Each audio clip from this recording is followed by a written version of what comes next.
समाज में बहुत दबे कुचले लोग हैं, वंचित लोग हैं, शोषित लोग हैं, जिनके पास तक विकास का कोई किरण नहीं। जनता का अपार स्नेह हमको मिला। सोच समझ करके और फंड लाएंगे तो सड़क गांव का बनेगा, जिससे गांव का विकास होगा। जनप्रतिनिधि बने हुए हैं तब से क्या कभी आपने पंचायत के विद्यालयों का शिक्षण व्यवस्था का मुआयना छात्र हैं, किया? जब पंचायत के अंदर सबको पारितोषिक दे करके उनको उत्साहित किया जाएगा, पढ़ाई के प्रति उनका अभिरुचि हमको खामी परिलक्षित होगा, हम उस पर कार्रवाई के लिए अनुशंसा करेंगे और उच्च पदाधिकारी को जो संबंधित विभाग से हैं अपने टीम के साथ हमारे विद्यालय का दौरा कीजिए। आदमी को जो राशन मिल रहा है वो राशन में सुना जा रहा है कि कुछ ना कुछ कटौती किया जा रहा है, इसके ऊपर क्या कहिएगा? इस पर हम जांच करेंगे, अगर ये बात सही पाया जाएगा तो कार्रवाई के लिए अनुशंसा। तो बहुत सारे लोग फंसेंगे उस मामला में। गाँव के लोग ही मुखिया, पूर्व मुखिया के भाई भतीजा लोगों के नाम पर चेक कटा हुआ है और वहीं लोग कैश किया है। नमस्कार, आप देख रहे हैं भारत एक नई पहल न्यूज। मैं हूं दिलीप कुमार। आज हम लोग पूर्वी चंपारण जिला के एक ऐसे प्रखंड में पहुंचे हुए हैं जिसका नाम हरसिद्धि है और हरसिद्धि प्रखंड में एक बहुत ही अच्छा लीडर हमको सुनने को मिला। तो हम सोचे चलिए कम से कम एक बार मुलाकात भी कर लिया जाए कि आखिर उनमें क्या क्वालिटी है कि आखिर उनको लोग बहुत ही होनहार और अच्छा कह रहे हैं।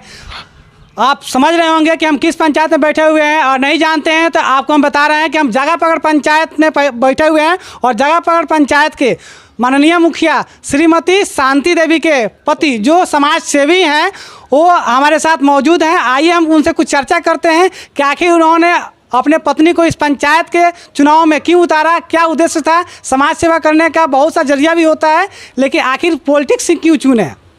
सबसे पहले आपका स्वागत है समाज सेवी कपिल देव जी, आपका धन्यवाद हमारे चैनल पे। धन्यवाद आपको।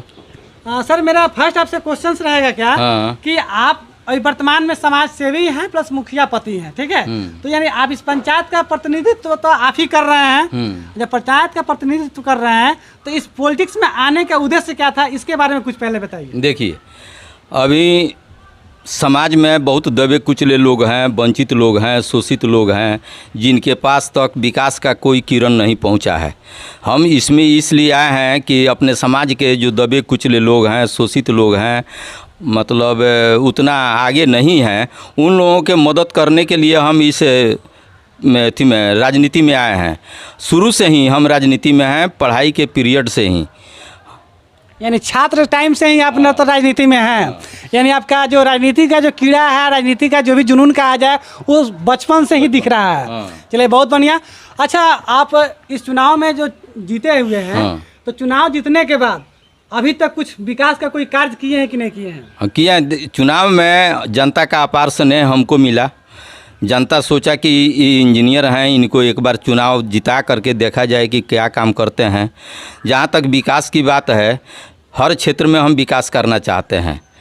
जैसे जनता को कुआं की ज़रूरत है, कुआं का मरम्मती कराए, उसमें आग लग जाएगा, पानी नहीं रहेगा तो फिर उस आग को बुझाने के लिए कुआं ही आवश्यक है। नल जल काम नहीं आएगा और चापाकल भी काम नहीं आता है उसमें, इसलिए उसका काम कराए।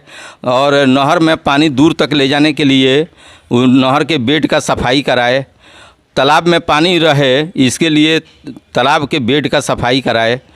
और इस प्रकार से जो काम आ रहा है उसको हम लोग जी जान से कर रहे हैं। गांव का सड़क का जर्जर हालत है विकास के नाम पर, अभी कोई सड़क ठीक नहीं है। 2 सड़क बना हुआ है, एक प्रधानमंत्री सड़क योजना से और एक मुख्यमंत्री सड़क योजना से, यही 2 सड़क है, इसके अलावा कोई सड़क नहीं है। गांव के लोगों को काफ़ी परेशानी है बरसात में चाहे अन्य दिन में भी। तो हम सोचे कि सरकार से फंड ला करके जो ऐसे नियमित रूप से जो फंड पंचायत में आ रहा है उसके अलावा हम ऊपर में जा करके अपना सोच समझ करके और फंड लाएंगे तो सड़क गांव का बनेगा, जिससे गांव का विकास होगा। मुख्य चीज़ है गांव का सड़क अच्छा रहेगा तो गांव के लोग भी अच्छे रहेंगे। यानी आपका इस पहल को हम सराहनीय कहेंगे। लेकिन सबसे बड़ा आज के डेट में एक और मुद्दा बहुत तेज़ी से उभर रहा है कि किसी भी क्षेत्र में अगर जागरूक करना है, कुछ भी करना है, तो वो क्षेत्र आता है सबसे पहले सर शिक्षा आता है। और जो हम ये कहना चाहेंगे आपसे कि क्या आप जब से जनप्रतिनिधि बने हुए हैं तब से क्या कभी आपने पंचायत के विद्यालयों का शिक्षण व्यवस्था का मुआयना किए हैं? शिक्षण व्यवस्था का मुआयना तो करते रहते हैं समय समय पर, और उसमें सबसे बड़ी बात है कि बच्चों को प्रोत्साहित करना। तो हमारा कार्यक्रम अभी 15 अगस्त को लगेगा या थोड़ा और आगे का हम समय लेंगे, दशहरा के समय का। जितने मेधावी छात्र हैं जब पंचायत के अंदर, सबको पारितोषिक देकर के उनको उत्साहित किया जाएगा, पढ़ाई के प्रति उनका अभिरुचि बढ़ाया जाएगा। इस पर हम काम कर रहे हैं। इसमें थोड़ा समय भी लग रहा है और इसमें कुछ पैसा की आवश्यकता है जो हम अपना निजी पैसा व्यय करेंगे। ये तो बहुत ही अच्छा बात है कि आप अपने निजी कोष से कुछ खर्च करना चाह रहे हैं, मतलब उन विद्यार्थियों के लिए जो मतलब अपने प्रतिभा को दिखाना चाहते हैं। लेकिन हमारा क्वेश्चन फिर वही है सर कि क्या आपके पंचायत में जो भी विद्यालय है, सरकारी विद्यालय है, सरकारी विद्यालयों का कभी कभी मुआयना किया जा रहा है तो उसमें कभी शिक्षक अनुपस्थित रह रहे हैं, कभी शिक्षक आ नहीं रहे हैं, जो शिक्षक आ भी रहे हैं वो सही से पठन पाठन का कार्य करा नहीं रहे हैं, और मिड डे मील का तो चोरी घुसखोरी जो हो रहा है वो तो मतलब चरम सीमा पे है। इस पे क्या कहिएगा सर? देखिए, शिक्षक अनुपस्थित हैं नहीं हैं, वो तो छुट्टी लेकर के कोई जाते हैं, लेकिन अभी तक हमारे लिस्ट में किसी शिक्षक का अनुपस्थिति का कोई रिपोर्ट नहीं आया है। हम नियमित रूप से जांच करते रहते हैं विद्यालय का कि कहाँ विद्यालय में पढ़ाई हो रही है, नहीं हो रही है, शिक्षक लोग आ रहे हैं, नहीं आ रहे हैं, इस सब का जांच हम करते रहते हैं। इसमें संतोषजनक हमको उत्तर आया है। अभी इसमें कोई खामी अभी नहीं देखे हैं। जैसे ही हमको खामी परिलक्षित होगा हम उस पर कार्रवाई के लिए अनुशंसा करेंगे और उच्च पदाधिकारी को जो संबंधित विभाग से हैं उनको लिखेंगे कि इसमें सुधार की आवश्यकता है, अपने स्तर से भी कुछ कार्रवाई किया जाए जिससे वो लोग शिथिलता नहीं बरतें। भारत एक नई पहल की टीम चाहती है सर कि आपके पंचायत के विद्यालयों का मुआयना करे, देखे कि जो आपने जो कथन कहा वो कथन कितना सत्य है। यदि अगर आप चाहें तो क्या हमारा भारत एक नई पहल का टीम आपके पंचायत के प्रत्येक विद्यालयों का मुआयना कर सकता है सर? हाँ, स्वागत है आपका। आप अपने टीम के साथ हमारे विद्यालय का दौरा कीजिए और एक डेट सुनिश्चित करके हमको भी उसमें सम्मिलित कीजिए। हम भी आपके साथ चलेंगे और आपका सहयोग करेंगे। बिल्कुल, ये तो बहुत ही अभी तक का सबसे मतलब खास बात हुआ हमारा क्या कि ये पहला ऐसा प्रतिनिधि है जो बोल रहे हैं कि हमारे साथ चलिए विद्यालय में जो समस्या होगा उसका समाधान एट ए टाइम किया जाएगा। ये बहुत ही हमको मतलब अच्छा लगा और हम चाहेंगे कि जो भी बिहार वासी जो देख रहे हैं मेरे इस चैनल को, आप कम से कम आप भी जागरूक होइए और अपने बगल के विद्यालयों का मुआयना करते रहिए, ताकि आपके बच्चों का विकास उन्हीं शिक्षक के हाथ में है। अगर वो शिक्षक अगर अच्छा से पहल करेंगे ना सर, तो गारंटी कहते हैं कि बिहार का जो दुर्दशा है ना, वो दुर्दशा दूर होकर के आगे की तरफ बढ़ेगा। सर, शिक्षा में जहाँ तक बात है, हम सुपरिटेंडिंग इंजीनियर से रिटायर हैं, बीटेक किए हुए हैं MIT मुजफ्फरपुर से। तो समझिए कि हमारे जेहन में गांव का विकास शिक्षा पर जिस प्रकार निर्भर है, उसमें हम लोग अपने से कुछ मदद करके, अपने से पहल करके, अपने से मुआयना करके, अपने से निरीक्षण करके शिक्षा व्यवस्था को सुचारू रूप से करेंगे। हम गांव के स्कूल से ही पढ़े हैं। जिस गांव में आज हमारा जन्म है, चाहे आज हमारा कर्म है और समय भी हमारा नज़दीक आने वाला है, तो ये विद्यालय जो है, इसी गाँव के विद्यालय से हम पढ़े हैं और इस ऊँचाई को प्राप्त किए हैं। बहुत संघर्ष के बाद में ये ऊँचाई हमको मिला है। इसलिए हम अपना ज़्यादा से ज़्यादा समय पंचायत में वैसे लोगों को देना चाहते हैं जो वंचित है, आज तक जो समझ नहीं पाया है कि हमको विद्यालय अपने बच्चों को भेजना चाहिए कि नहीं भेजना चाहिए। गरीब लोग हैं, वो छोटे से मैं अपने बच्चे को पढ़ाई लिखाई से विमुख करके और कमाई में लगा देता है। तो इससे हम लोगों का शिक्षा व्यवस्था जो है उत्कर्ष पॉइंट तक नहीं पहुँच पाता है। सर, आपसे एक तीखा क्वेश्चन होगा।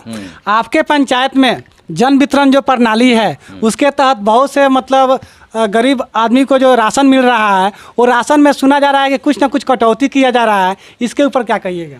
इस पर हम जांच करेंगे, अगर ये बात सही पाया जाएगा तो कार्रवाई के लिए अनुशंसा करेंगे। अभी तक जो हमको रिपोर्ट मिला है उसमें जो आप कह रहे हैं वो आंशिक रूप से सही है और आंशिक रूप से गलत है। अच्छा, यानी आप दोनों तथ्य को रख रहे हैं, सही भी है और गलत भी है। यानी हमारे कहने का उद्देश्य ये था सर कि हम किसी को पीड़ा नहीं पहुंचाना चाहते हैं। हमारा चैनल का मकसद है क्या कि जो समाज में जो कुरीति हो रहा है, जो कुव्यवस्था है, उस व्यवस्था को दूर किया जाए। हम लोग का यही मकसद है। हाल ही फिलहाल में मैं आपके पंचायत में 2-3 वार्ड का मुआयना किया, जिसमें पता चला ग्रामीणों का मतलब बहुत आक्रोश था। ग्रामीण बहुत आरोप प्रत्यारोप लगा रहे हैं और ग्रामीणों का ये कहना था कि जो भी वार्ड मतलब नल जल का जो देखरेख कर रहे हैं वो अपने मन मर्जी से यानी मौज मस्ती से चलाते हैं। यानी उसका कोई लेखा जोखा पूछताछ करने वाला कोई व्यक्ति नहीं है। जब मन करे तो चलाते हैं, जब मन करे तो नहीं चलाते हैं। इस पर क्या कहिएगा आप? उसमें हमारे जो अभी वर्तमान में जीते हुए वार्ड सदस्य हैं उनको 8 दिन पहले चार्ज मिला है उसके पहले पुराने इस्टेब्लिशमेंट, पुराने स्थापना के अंतर्गत वो काम हो रहा था। अब उसमें खामी तो बहुत है, जो काम होना चाहिए सही समय पर सही जगह पर वो तकनीकी रूप से बहुत ख़राब है, बहुत ख़राब है। उसका जांच होगा तो बहुत सारे लोग फंसेंगे उस मामला में, इसलिए कि पानी हर जगह पहुंच नहीं रहा है। पाइप सब लोकल लगा हुआ है, ब्रांडेड पाइप का एस्टीमेट बना हुआ है और ब्रांडेड पाइप कहीं नहीं लगा हुआ है। कोई भी जगह माने ब्रांडेड काम नहीं हुआ है। जो कंपनी है माने सरकार द्वारा जो वेंडर है, सरकार द्वारा जो थी है एजेंसी है, उससे काम कराया गया है और पेमेंट अपने लोगों को किया गया है। पूर्व में हम कुछ हमारे सामने साबुत है, आपको देंगे ज़रूरत पड़ेगा तो, कि गांव के लोग ही मुखिया, पूर्व मुखिया के भाई भतीजा लोगों के नाम पर चेक कटा हुआ है और वहीं लोग कैश किया है। जबकि सरकार का रूल है कि वित्तीय रूल है कि कोई भी काम अगर सरकार के द्वारा कहीं कराया जाता है तो उसका पेमेंट उसके एजेंसी को किया जाएगा या वेंडर को किया जाएगा। इस प्रकार नहीं करके कोई अपने भतीजा को चेक दे दिया है, भतीजा के नाम से चेक दे दिया है, कोई अपने भाई के नाम से चेक दे दिया है, कोई अपने पतोह के नाम से चेक दे दिया है। इस प्रकार पैसा का बहुत बड़ी घोटाला किया गया है जागा पकड़ पंचायत में। इसका हम जांच कराने के लिए भी लिख रहे हैं सरकार को कि इसका जांच कराया जाए, कहाँ तक इसमें जो बात तथ्य सामने आ रहा है वो नियमानुकूल है कि नहीं। अगर नियमानुकूल है तो सो मच सो गुड, अगर नियमानुकूल नहीं है तो कार्रवाई होना चाहिए।